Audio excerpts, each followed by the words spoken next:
All right, Top Billin, when I originally did the JT Daniels transfer video, I left off LSU for a certain reason, right?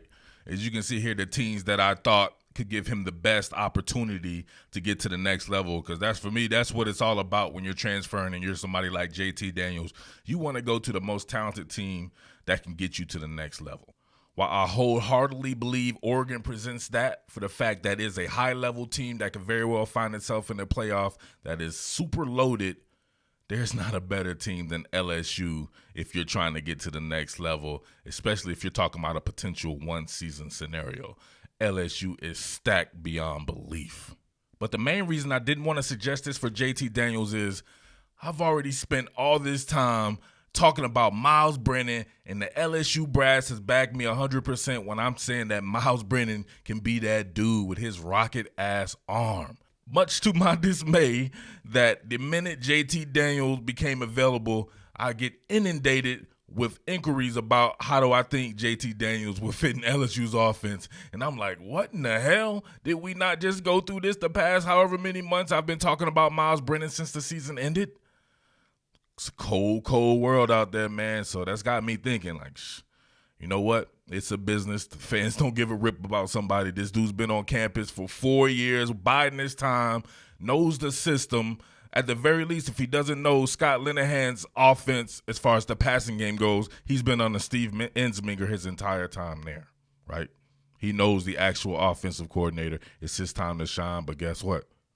It's a cold, cold world because the fans will turn on you in 2.5 seconds. So it is what it is, man. I might as well go ahead and see what it may be if JT Daniels were to join LSU, because it wouldn't be nothing nice for anybody who has to face that team, because JT Daniels is my dude, and that boy can absolutely play some serious football, man. No joke about this. What more can I say? Top Billin. All right, just like I said in the other video, in full disclosure, I covered JT Daniels for Rivals USC site. When he was entering into college, I worked there for a good 2.5 years, so I'm very familiar with his skill set. I've probably done 4 or 5 different film studies on him from my time with him there at USC, at least over that first season, right? His skill set is very much like Joe Burrow's, right? Keep in mind, it's like Joe Burrow's, but this is him as a guy who was supposed to be a senior in high school. He was a reclassified guy from the 2019 class who went to the 2018 class, and he was playing as a freshman, but who only had 3 years of high school experience, not high school starting experience, 3 years of actual high school experience. So we see his ability to evade in the pocket here while keeping his eyes downfield, very much like what we've seen from Joe Burrow with the pocket wizard that he is, senses it, right? Climbs up in the pocket, escapes out the back door, keeping his eyes up. You can't tell me this doesn't look like the scramble drills with my man Burrow to Chase or Burrow to Jefferson or something like that. Product placement, nasty, allows guy to get back upfield. All right, I know what you LSU people like. You like the ball being pushed down the field. We have a 2-man route combination going on here. You're going to have a post corner concept. Going to have Velus Jones running this corner with a back-to-the-basket play action fake by JT Daniels. And he puts it right on the money. See, put the ball in the belly of the beast. Whip that head around real quick. Get that deep set, half roll. Hitch up. He has classic mechanics. Classic mechanics. It's like Joe Burrow, right? Classic mechanics. Look at his base width here. Absolutely perfect. You could tell he was a child prodigy at Mater Day. And look at that. Launching that bad boy. He has some really good arm strength, too. One thing you must know, he can push the ball down the field with the best of them. Hit Velus Jones on his corner route. That would be Velus Jones going to where?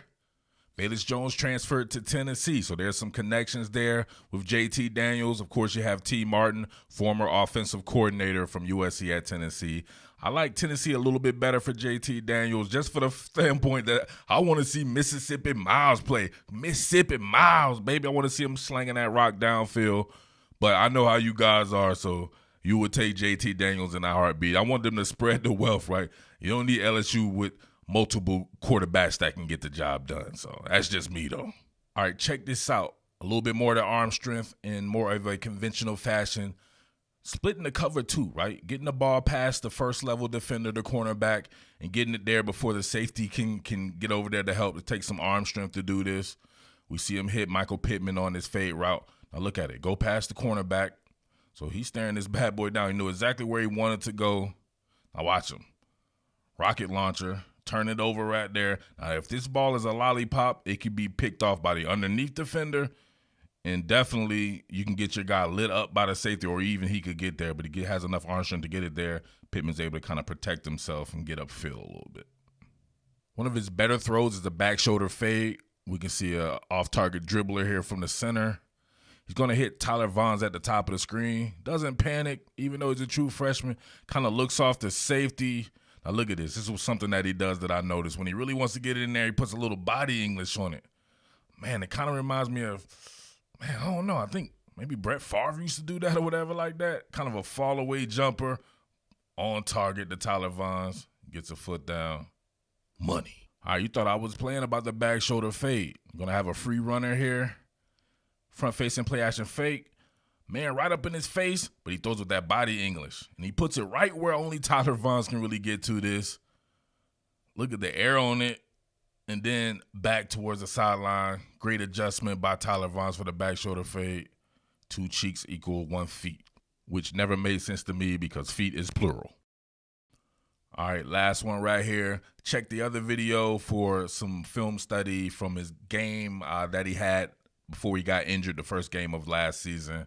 He played in the first half before he tore his ACL. But he's another fade to Pittman. This one he put some touch on it while obviously putting a little bit of mustard on it too.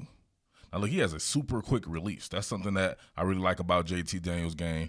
Quick release, get that bad boy. Pittman has a step on the corner here, but look where he puts it at. Right to the point. You see the converging defenders here still have over-the-top coverage, over-the-top help coverage, but he puts it out the way towards the back pylon almost literally. Look at that. Pittman goes out and stretches and get that 1 foot down. Hell of a throw by that man right before the half. I remember this game. He was going at it with Gardner Minshew, right? Minshew mania, all right? So, like I said before, my number one team for him would actually be Oregon. I want to see a team from the Pac-12 make the playoffs. That will be hard to me. I want to see teams make it from all around the country, give us something different to look at right there. But if he came down here to the SEC, LSU, he couldn't do any better than LSU, man, especially if he's trying to get to the NFL with guys like Trevor Lawrence and Justin Fields, who he was in a class with. But it's funny to think about it. He should have been a true freshman this past season because he was originally in the 2019 class until super late in the cycle when he reclassified, and he still held up. And he's a top 350 all-time rated player, top 350 all-time rated player, and he was a reclassification guy. So imagine that there. So other than that, I like the Tennessee. I had a comment and really talked to me about Tennessee. I kind of like that, but for selfish reasons, I want to see Harrison Bailey play there. And there's a number of other teams, right? When you saw the Texas there, that was only if he weren't eligible this season. He could take over Sam Ehlinger for a team that should be pretty good and pretty loaded. But however it happens, you know I'm all over it. JT Daniels is one of my favorite players, so I knew that he was going to be transferring after this season. I just had a gut feeling that he would with how good Keaton Slovis did in his stead.